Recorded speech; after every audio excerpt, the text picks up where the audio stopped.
Brave Irene by William Steig. Mrs. Bobbin, the dressmaker, was tired and had a bad headache, but she still managed to sew the last stitches in the gown she was making. "It's the most beautiful dress in the whole world," said her daughter Irene. "The Duchess will love it." "It is nice," her mother admitted, "but, Dumpling, it's for tonight's ball, and I don't have the strength to bring it. I feel sick." "Poor Mamma," said Irene. "I can get it there." "No, Cupcake, I can't let you," said Mrs. Bobbin. "Such a huge package, and it's such a long way to the palace. Besides, it's starting to snow." "But I love snow," Irene insisted. She coaxed her mother into bed, covered her with 2 quilts, and added a blanket for her feet. Then she fixed her some tea with lemon and honey and put more wood on the stove. With great care, Irene took the splendid gown down from the dummy and packed it in a big box with plenty of tissue paper. "Dress warmly, Pudding," her mother called in a weak voice, "and don't forget to button up. It's cold out there and windy." Irene put on her fleece-lined boots, her red hat and muffler, her heavy coat, and her mittens. She kissed her mother's forehead 6 times, then once again, made sure she was tucked in snugly, and slipped out with the big box, shutting the door firmly behind her. It really was cold outside, very cold. The wind whirled the falling snow flakes about this way, that way, and into Irene's squinting face. She set out on the uphill path to Farmer Bennett's sheep pasture. By the time she got there, the snow was up to her ankles and the wind was worse. It hurried her along and made her stumble. Irene resented this. The box was problem enough. "Easy does it," she cautioned the wind, leaning back hard against it. By the middle of the pasture, the flakes were falling thicker. Now the wind drove Irene along so rudely she had to hop, skip, and go helter-skeltering over the knobby ground. Cold snow sifted into her boots and chilled her feet. She pushed out her lip and hurried on. This was an important errand. When she reached Apple Road, the wind decided to put on a show. It ripped branches from trees and flung them about, swept up and scattered the fallen snow, got in front of Irene to keep her from moving ahead. Irene turned around and pressed on backwards. "Go home," the wind squalled. "Irene, go home." "I will do no such thing," she snapped. "No such thing, you wicked wind." "Go home," the wind yodeled. "Go home," it shrieked. "Or else." For a short second, Irene wondered if she shouldn't heed the wind's warning. But no, the gown had to get to the Duchess.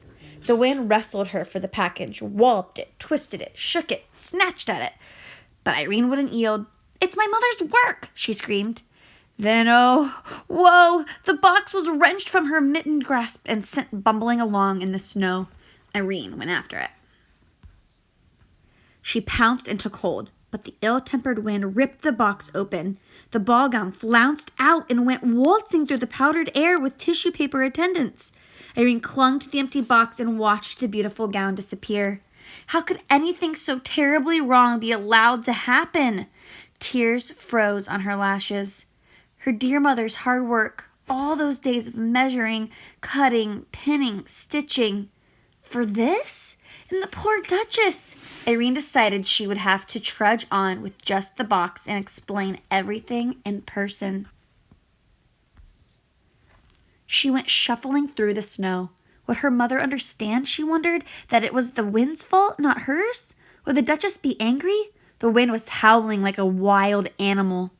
Suddenly, Irene stepped in a hole and fell over with a twisted ankle. She blamed it on the wind.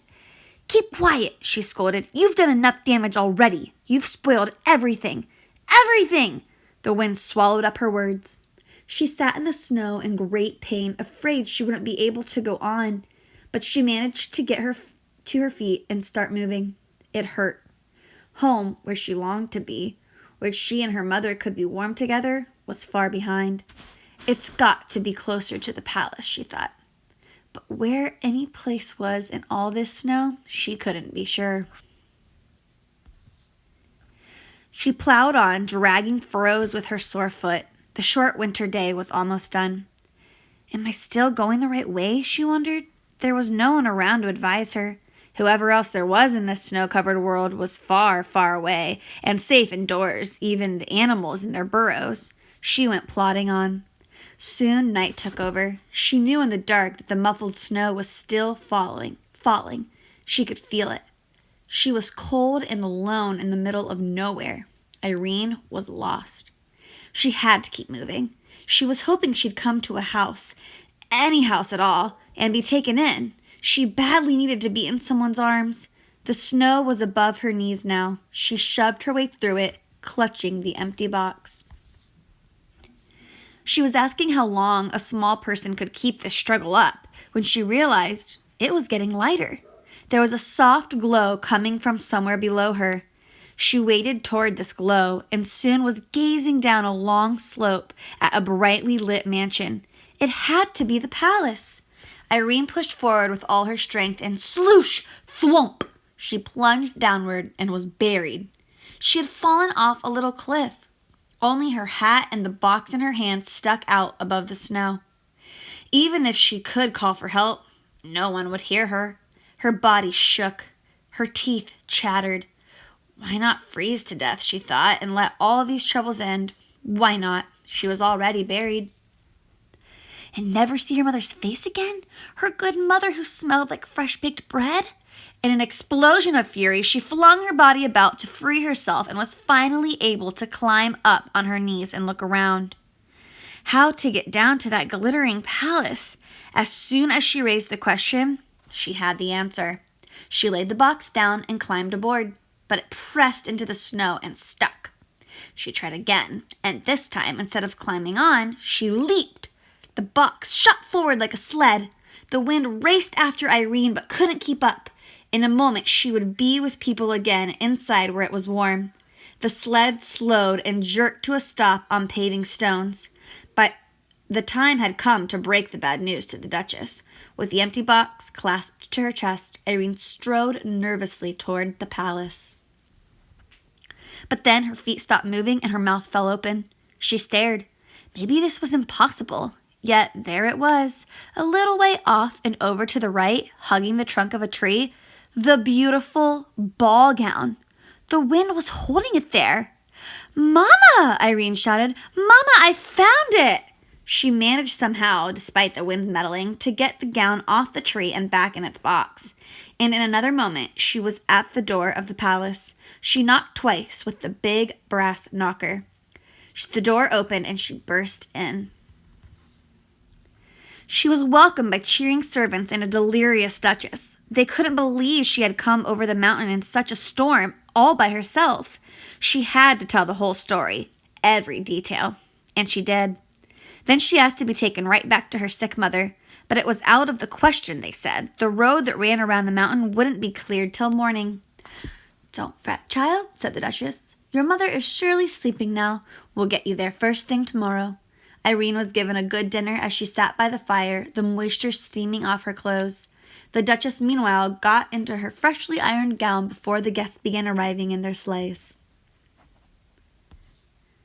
What a wonderful ball it was! The Duchess in her new gown was like a bright star in the sky. Irene, in her ordinary dress, was radiant. She was swept up into dances by handsome aristocrats who kept her feet off the floor to spare her ankle. Her mother would enjoy hearing all about it. Early the next morning, when the snow had long since ceased falling, Mrs. Bobbin woke from a good night's sleep feeling much improved. She hurried about and got a fire going in the cold stove. Then she went to look in on Irene. But Irene's bed was empty. She ran to the window and gazed at the white landscape. No one out there. Snow powder fell from the branch of a tree. "Where is my child?" Mrs. Bobbin cried. She whipped on her coat to go out and find her. When she pulled the door open, a wall of drift faced her. But peering over it, she could see a horse-drawn sleigh hastening up the path. And seated on the sleigh between two large footmen was Irene herself, asleep but smiling. Would you like to hear the rest? Well, there was a bearded doctor in the back of the sleigh, and the Duchess had sent Irene's mother a ginger cake with white icing, some oranges and a pineapple, and spice candy of many flavors, along with a note saying how much she cherished her gown and what a brave and loving person Irene was. Which, of course, Mrs. Bobbin knew. Better than the Duchess.